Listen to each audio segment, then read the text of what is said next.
So last night in the Andeshe district, a western suburb of Greater Tehran, a powerful explosion tore through a 40-unit residential complex.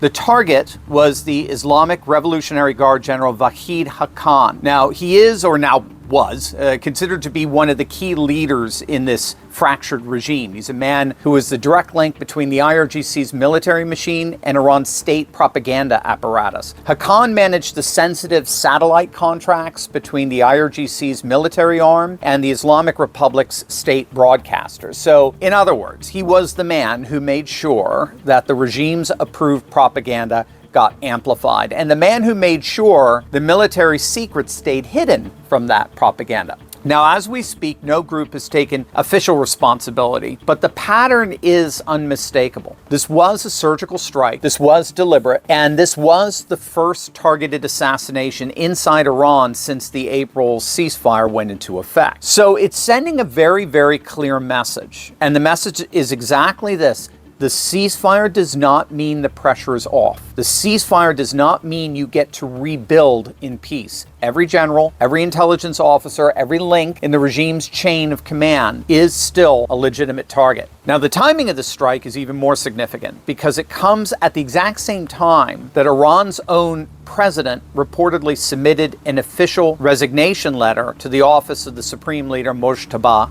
Khamenei, who, keep in mind, we don't even know is actually living, breathing.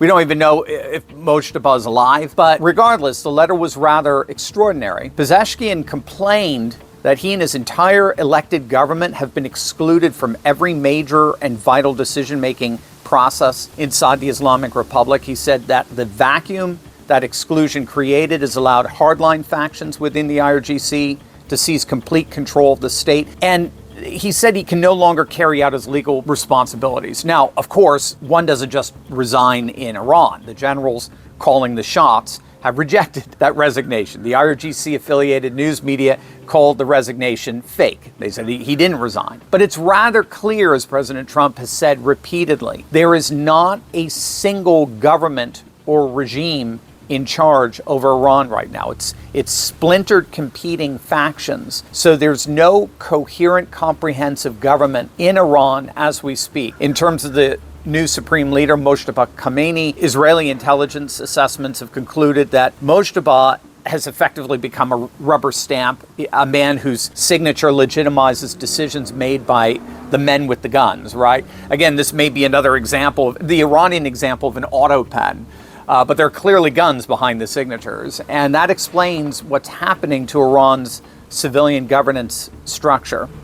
The IRGC restructured itself into autonomous regional headquarters, empowered to act independently of the civilian leadership in Tehran, as well as the auto-penning supreme leader. So the IRGC appears completely in charge with multiple autonomous factions. So this is precisely what's making negotiations so hard and unpredictable. There isn't a single regime to negotiate with.